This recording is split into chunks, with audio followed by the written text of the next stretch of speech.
Hey everybody, this is my third attempt at recording a narrative commentary for this Speedpaint. I just thought I'd record this because maybe instead of listening to music, you'd like to listen to me explain my design decisions behind this project and just see, whoops, bump the microphone there, just see why I made certain decisions and what I can do to explain what I'm doing here. So anyway, this is actually being recorded at 4 times speed, so I don't actually draw and mess around this quickly. I'm doing this all in Clip Studio Paint in case you don't know what the program is.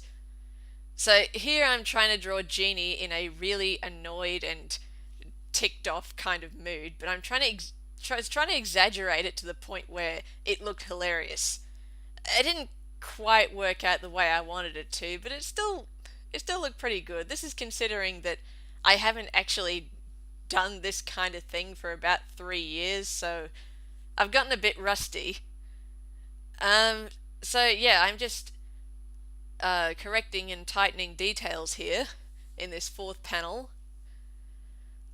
Um, it's been quite a while since I looked at this.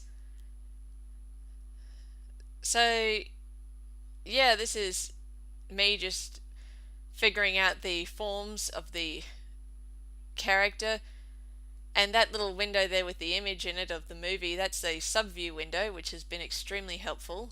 I've put about 4 pictures in there to refer to for character designs. I'd never actually drawn these characters before, even in this style. Oh, that was just a micro break.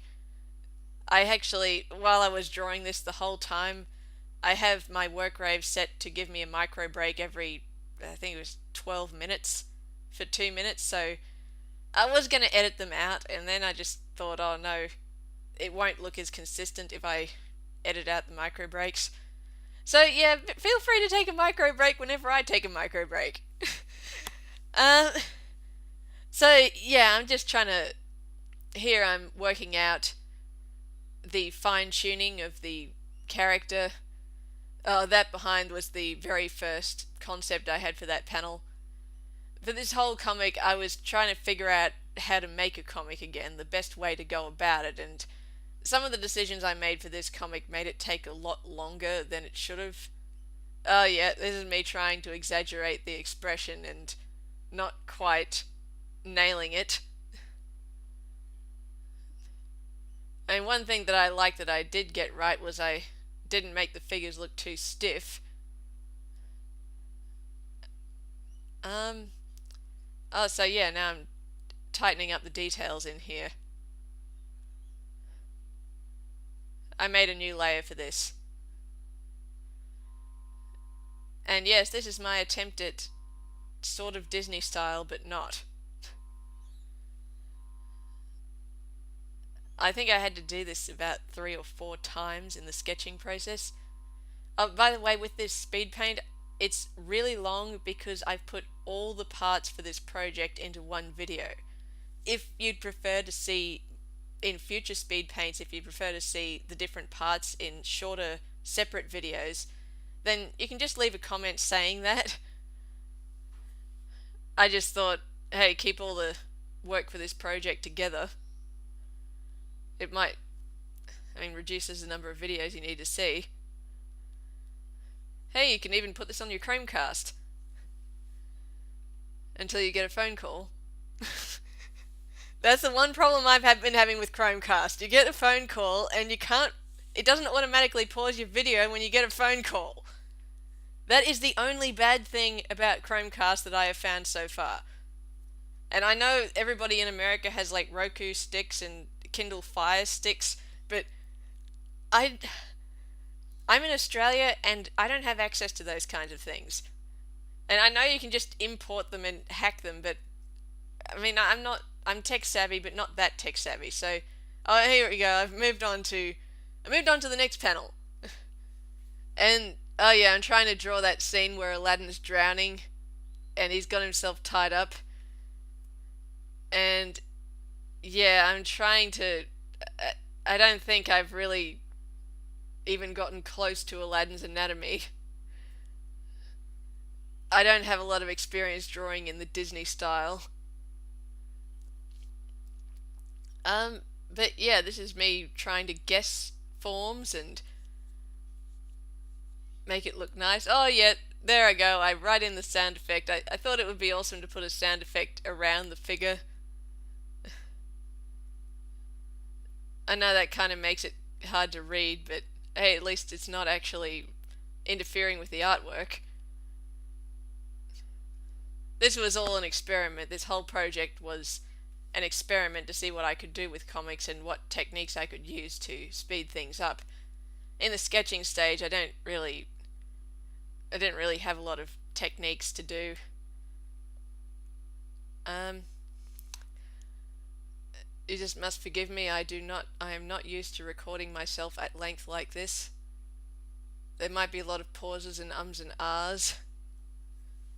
Just a heads up. Oh, we're up to part 2. That's great. Now I can really start explaining what I'm doing. Okay, so here, I am actually taking a bit of advice from Freddie Williams' book, The DC Comics Guide to Digitally Drawing Comics. And what I'm doing here is making what's called wireframes. Now, wireframes are actually, he says it's getting a 3-pixel brush without any pen pressure and just going over your artwork in that brush. And I'm using a perspective ruler here, which is why everything is being ruled completely horizontally or vertically. Oh yeah, that pattern on the wall, it's a rough texture that I made in Clip Studio Paint. I actually took the picture from the subview there and did my own rough tracing over it and made that into a material. And unfortunately that is raster and not in a wireframe form, which would have been more useful, but hey, oh look, it's time for another micro break. I'm about to stop for a sped up 2 minutes again. Give me some time to talk. Oh no, it looks like I worked through the micro break. Anyway, and so what I'm doing is I'm actually tracing over my draft material and with a brush that's actually, this is on a vector layer. And believe me, I'm much better at explaining this in writing. I mean, maybe that's what I should have done in the first place, but I thought this commentary would be better than you listening to music. Oh yeah, it's forcing me to take another micro break again. Anyway, so that's what I'm doing. I'm tediously tracing over all these patterns on the walls to make it look all nice in the background and maybe even a little bit distracting. I think later on in the video, I have found a more efficient way of doing this. I actually create another texture in vector form that's exactly the same as this rough texture that I made. This rough material that I made in Clip Studio Paint, and sort of use that as a stamp. But yeah, I don't really do that until much later. This is me doing it the hard way, and it takes an age to do. This whole comic took a lot longer to do than it really needed to take because I was still experimenting. I'm pretty sure the next comic I do will be a lot faster now that I've found out what works and what doesn't. And this whole time while I was making the comic, I had this Word document open in another window on my other monitor, and I was actually, whenever I learned something, I actually noted it down in the Word document. So I have this whole bullet list full of little points, little tips that I have learned. And I've also got this Microsoft OneNote notebook that has a record of all the things like gutter widths and border widths and all the stuff that I do in Clip Studio Paint to make the comic, so that I can refer back to it when I make future comics and keep things consistent, as well as keep myself doing the easiest way to do it. But yeah, this whole project was the experimental stage in discovering that. So yeah, I'm still tediously going over in wireframes. I think this was actually the longest part of creating the comic.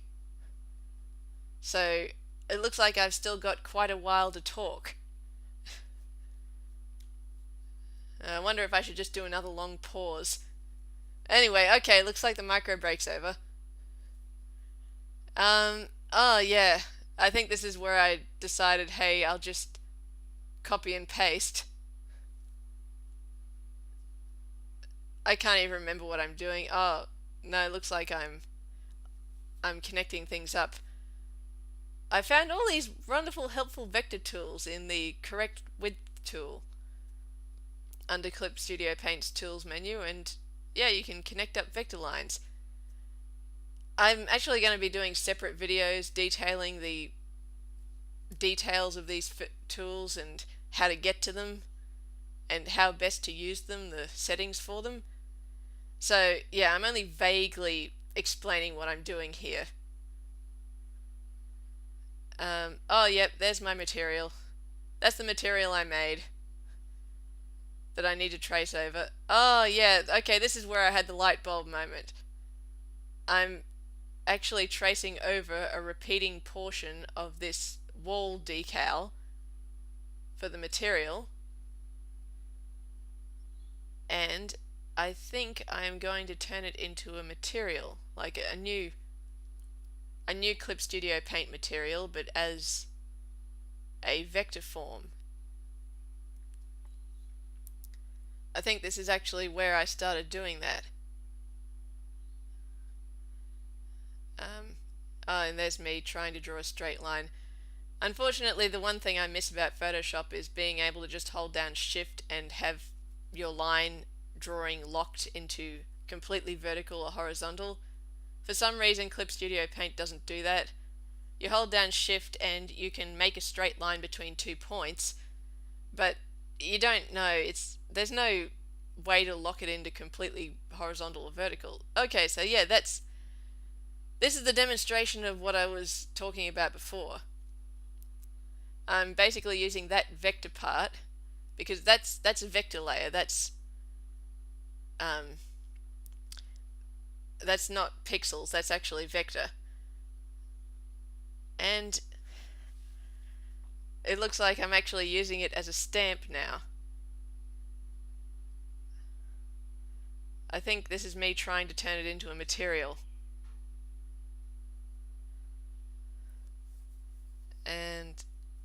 And me accidentally selecting the panel frame and then turning off panel frame in the object menu.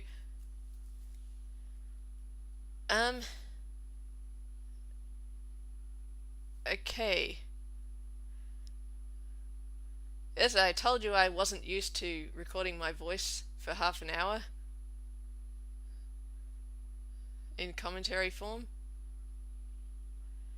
Since this little incident, I have learned that you can go to Control-click on a layer and it will actually select the pixels in that layer, or the contents of the layer that you Control-clicked on. This is in Clip Studio Paint. I don't think it actually works in Photoshop. Oh, okay, I'm taking another micro break. I'm micro breaking again. Yeah,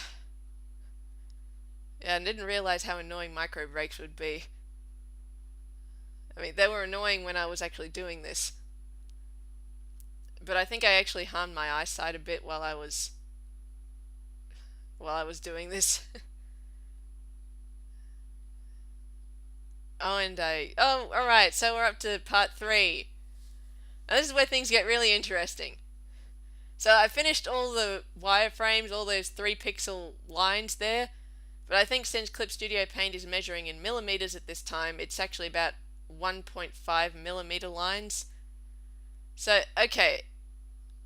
So what I'm actually doing here is I'm filling in all the spot blacks using the lasso tool and the selection pen. And what spot blacks are, they're an area in the ink that's actually completely filled with black. It actually helps reduce the amount of time you need to color. And also, it provides a little bit of solid weight to your inking work. I mean, I found that to me, it seems to look nicer with spot blacks. At least in this case, for this particular comic. If I was doing probably a more realistic looking artwork, I would leave the spot blacks out and draw something in a color that was close to black and render it more realistically. So yeah, this is me selecting areas and filling them with blacks to make spot blacks. I'm filling in the pupils of the eyes and black hair. And I don't know, it just feels more comic-like when I do that. I mean, I don't know if I'll keep doing it. So I think I'm done with the spot blacks for this particular page. So anyway, yep, this comic was 2 pages long. I know that in this video, this is all the recorded material I have.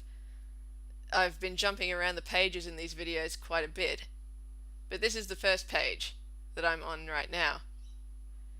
Oh yes, and I need to explain what I'm doing here. I have found a more quicker way for me to create a more traditionally inked appearance in Clip Studio Paint. What I'm doing is I'm actually altering my wireframe lines using the thicken and thin out tool. I think it's correct line width tool, and I'm actually rubbing my brush over areas in the line work that I want to make thicker to produce a more natural brush look. And I'm surprised at how well this worked out. I mean, sure, maybe with a bit more practice I can make it look more natural, but it turned out really good. In the finished artwork, the finished comic, it turned out really good for something that I just manipulated solid lines with. And, okay, there's another micro break. I think I was working full on this for like about 4 days. I mean, some days I'd be working on this for a couple of hours straight, and then I'd tire myself out and have to do something else because I was just so tired.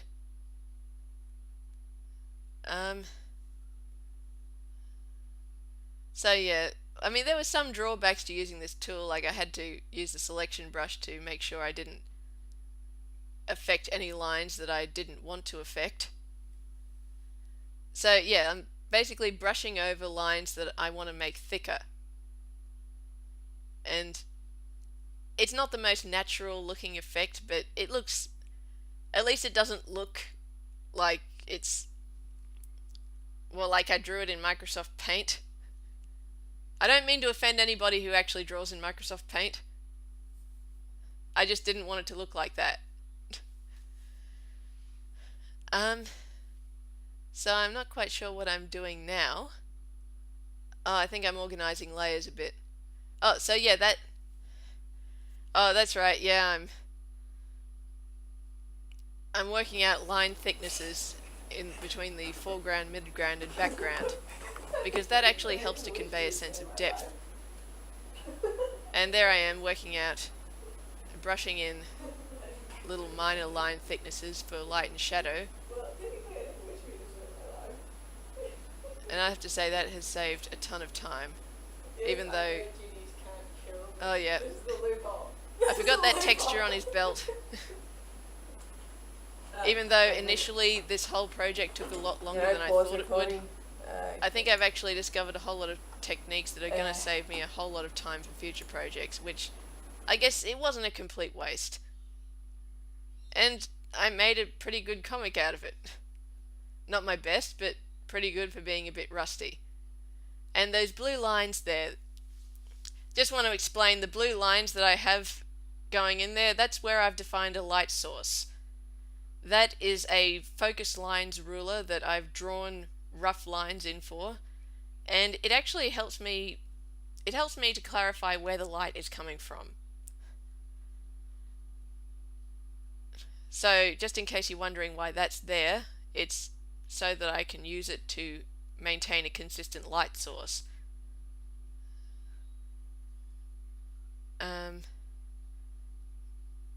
So yeah, that's pretty much the whole gist of what I'm doing in this project. I didn't include any footage for coloring because I was trying to work that out. I was spending hours working out the coloring. So I think by the end of this video, the end of this video will mark the end of the inking process and the creation of the black and white lines. I think towards the end of the project I just stopped recording the video for it. So anyway, this is pretty much all of the video footage I have for this project. I think I've only got a few minutes left of commentary. So if anybody would prefer that I put different parts in different videos, you can just let me know in the comments. And I can do that for future speed paints, and let me know if this is helpful. I can put music instead if this is not helpful. So I guess I'll see you later then.